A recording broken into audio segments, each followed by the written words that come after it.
Hello and welcome to Lesson 7. Before we start this lesson, what I'd like to do is to continue our exploration of how polymer processing operations make materials that are used every day worldwide, even if, at first glance, they don't look like polymers. Last time, we thought about keeping food fresh, so today, let's think about manufacturing food in its own right. Certain types of processing equipment are ideally suited for continuous cooking and texturizing processes, for example to make synthetic meat or to make pet food products. But let's think instead about a common confectionery item. How do we manufacture chewing gum? So, I'm sure that a lot of you will be familiar with chewing gum. You open that little bit of silver paper up and inside we have a thin strip of flavoursome material. Okay, it looks a little bit like an extrudate. Well, truth be told, it is an extrudate. Extrusion is used as the key manufacturing process for chewing gums. Different manufacturers try to separate their various brands by incorporating novel things, for example, like chewing gum that has long-lasting flavour or something that has an initial flavour hit as soon as you eat it. So let's look at that to start with, because that's quite an interesting application of the extrusion process. And so if we think about chewing gum with a flavour hit, we need to first of all think about what chewing gum actually is in its own right. So chewing gum is effectively a pretty synthetic product. It's going to consist of sweeteners, there's going to be some flavours in there, but fundamentally there's the gum base, which is the source of the chewiness. And if we think about gum base for a minute, it's a rather unappetising mixture. Typically, not all gum bases are made equal, and some gum bases are made of more natural products, but a typical chewing gum base might consist of a blend of, for example, styrene butadiene rubber. Well, that's what goes into car tyres.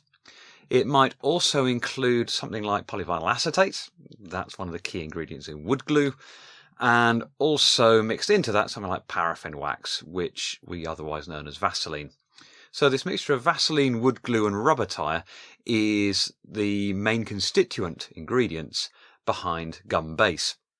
And gum base is then effectively combined with sweeteners and flavours and extruded, maybe a bit of colour in there to make it slightly more appealing, to make a chewing gum product. So the gum base is in theory completely inert and just passes through the human digestive tract. So how do we actually manufacture the final product from these raw materials? Well, the answer lies in twin screw extrusion. So recall back in lesson 1, we looked very much in brief at the twin screw extruder and how twin screw extrusion can be designed to impart certain degrees of mixing, certain degrees of kneading that is very difficult or sometimes not possible to achieve in single screw systems.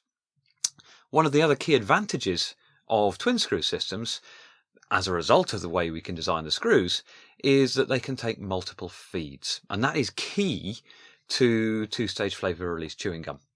So let's look at a complete line. We've got twin screw extrusion as the heart of the manufacturing process. We've got our shape-forming die. Then we've got some downstream operations, which include some quenching, because the gum base will be processed at a moderately elevated temperature. And then we've probably got some cutting and some hauling. All right, so let's think about how we feed this system. So at the front end, right at the conveying end of the screw, we're going to probably put sugar blended with any salvaged gum base that has resulted from the cutting process later on the line. Then we might also include more gum base as an additional feed that also comes in that first conveying section. Then we might have a number of different feeds. We might feed corn syrup and the deep flavour at early stages in the process. Now, we're feeding these at early stages in the process where there's going to be a lot of mixing elements in the screw design. And so this is the sweetness and the flavouring that gets incredibly well mixed with the gum base and is going to be the flavour that lasts throughout the chew. It's not necessarily going to give you a big impact when you first put the gum in your mouth, though. So there's an extra sensory perception thing that needs to be designed into this product. And so what we might have as we go along the screw are maybe some oils that are also mixed in. That gives it maybe some kind of emulsification type property. And then at the final stages of the screw, where there's not going to be as much mixing and the flavour is going to be perhaps more surface bound, we put additional sugar and additional flavour. And the additional flavour comes last because that's what we want to experience in the mouth first. And so by profiling the products that go into the extrusion line in terms of how much mixedness is achieved with the screw system, we end up in effect profiling the flavour and sensory parts of the product that is made. And this extrusion line that I've put diagrammatically on the board is adapted from a European patent for a line that actually does make controlled release gums.